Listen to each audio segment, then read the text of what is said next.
Starting with Palestine, our top story is about the recent tensions in the West Bank. Once again, the tensions have flared in the region. Now this time what started it and triggered it were Israeli raids on the Jenin camp. 3 days of clashes marked one of the deadliest in the recent years. Here's the story.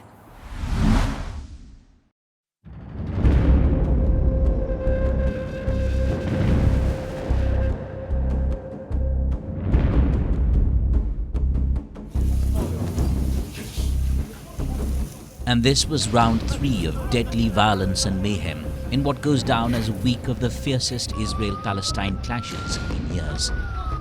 Hundreds of Israeli settlers raided Turmus Aya town north of Ramallah in the West Bank on Wednesday. Many were armed, out to kill.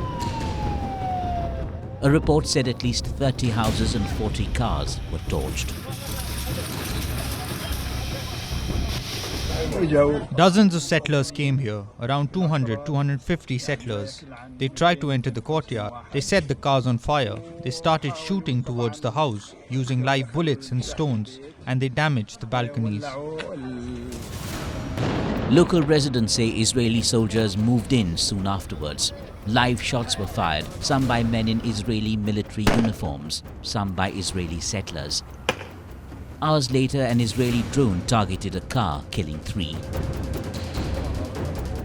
The settler attack reinforced questions from rights groups who accused the military of cozying up to the settlers. International legal obligations to protect civilians, they say, are set aside.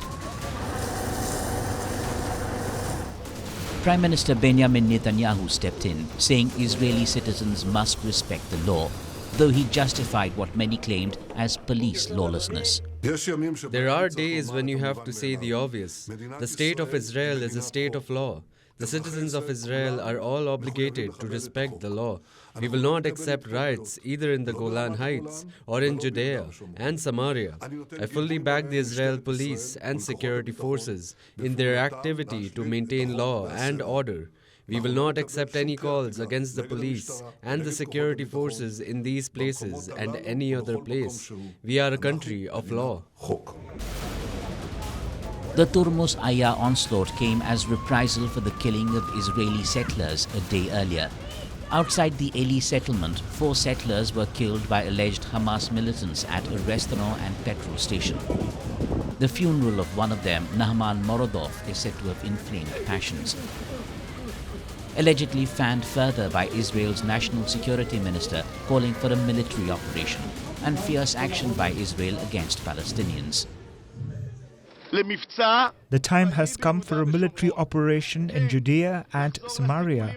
Yes, to return to the targeted assassinations from the air, take down buildings, put up barriers, expel terrorists, and pass death penalty law for terrorists in second and third reading. The Eli attack too was born out of a call for revenge. On June 19, Israeli military forces had raided a refugee camp in Jenin area. Army helicopter gunships were used, a first in years, to launch missiles and release flares. Live fire, tear gas and stun grenades were deployed. The death toll of Palestinians here rose to 7. 2 of the dead were teens. More than 90 were wounded, 23 of them critically.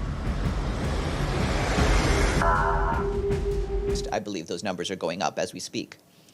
Such escalations threaten to plunge the region deeper into a deadly crisis. Mr. Venesland said that all sides must refrain from actions that would further escalate the situation and take steps to re-engage on a political path. Among the many dimensions of the Israel-Palestine issue, a leading one is Israeli settlements in the West Bank. Prime Minister Benjamin Netanyahu's government, now tabling plans to approve over 4,000 building permits in the West Bank, has given it fresh fuel. It comes despite Washington's pressure against the move, despite the United Nations viewing it as a huge obstacle to peace. Tor Venesland, the special coordinator for the Middle East peace process, today said that he was deeply concerned by the Israeli government's decision yesterday to alter settlement planning procedures that have been in place since 1996, which is expected to expedite settlement expansion.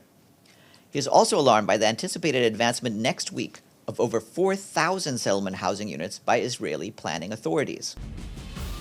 The last week in the West Bank has seen one of the worst spasms of violence. Frequent raids have resulted in heavy casualties. The Tormos Aya onslaught evoked memories of a mass settler attack in February near Nablus. 174 Palestinians have been killed in 2023 alone. On the Israeli side, at least 24 are dead.